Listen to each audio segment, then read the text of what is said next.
प्रज्ञा की फुसफुसाहट, Andrea, Sophia और उम्मीद नाम की चिड़िया की कहानी।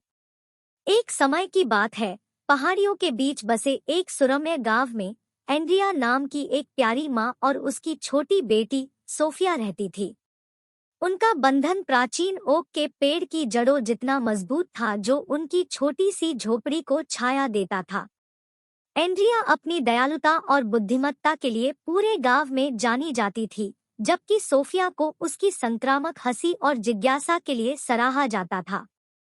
एक धूप भरी सुबह एंड्रिया ने सोफिया को जंगल के बीचों बीच यात्रा पर ले जाने का फैसला किया। उन्होंने एक साधारण पिकनिक मनाई और हाथों में हाथ डाले निकल पड़े। उनके प्यार की गर्माहट जंगल में फैल गई।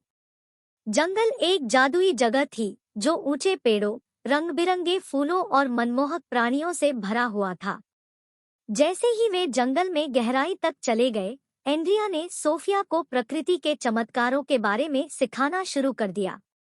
उन्होंने जीवन के नाजुक संतुलन, पक्षियों द्वारा अपने घोंसले बनाने के तरीके और सही समय पर फूल खिलने के बारे में बताया।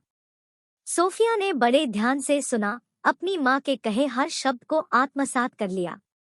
वे एक साफ स्थान पर पहुंचे जहां एक क्रिस्टल स्पष्ट धारा सूरज की रोशनी में चमक रही थी। सोफिया उत्साह से भरकर नदी के किनारे तक दौड़ी और फूल तोड़ने लगी।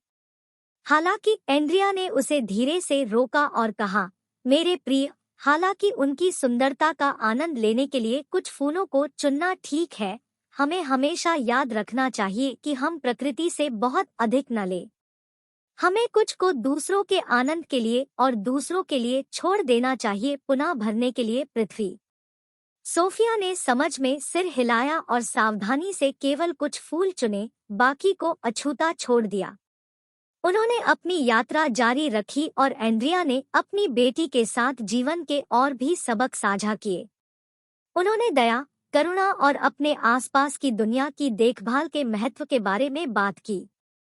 जैसे ही वे अपनी यात्रा के अंत में एक साफ स्थान पर पहुंचे, उन्हें एक पेड़ का तना मिला जिसके ऊपर एक छोटे पक्षी का घोंसला बना हुआ था।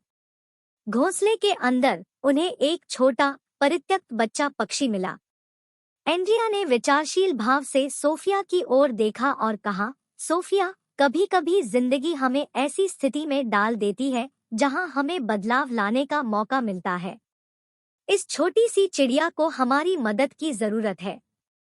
दोनों ने मिलकर सावधानी से चिड़िया के बच्चे को उठाया और घर ले जाने का फैसला किया। उन्होंने इसे गर्मजोशी, भोजन और प्यार प्रदान किया। दिन प्रतिदिन पक्षी मजबूत होता गया और सोफिया ने उसका नाम होप रखा। साल बीत गए और सोफिया और होप अविभाज्य दोस्त बन गए। एंड्रिया ने अपनी बेटी को जंगल में जो सबक सिखाया था, वह जीवन भर सोफिया के साथ रहा।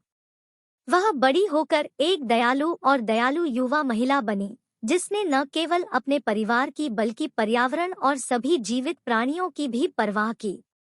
इस खूबसूरत कहानी का नैतिक वही है, एक माँ का प्यार और मार्गदर्शन एक बच्चे के चरित्र और मूल्यों को आकार दे सकता है। एंड्रिया की बुद्धि और शिक्षाओं ने न केवल सोफिया के जीवन को समृद्ध किया, बल्कि अपनी दयालुता और करुणा के माध्यम से दुनिया पर एक स्थायी प्रभाव भी छोड़ा। यह हमें याद दिलाता है कि हम अपने माता-पिता से जो सबक सीखते हैं, वह हमें बेहतर, अधिक देखभाल करने वाला व्यक्ति बना सकता है, जो दुनिया में सकारात्मक बदलाव ला सकता है। हमें उम्मीद है कि आपको यह वीडियो पसंद आया होगा। इस तरह की और अधिक सामग्री के लिए कृपया हमारे चैनल को सब्सक्राइब करें और आगे की सूचनाओं के लिए घंटी आइकन दबाएं। Thanks for watching.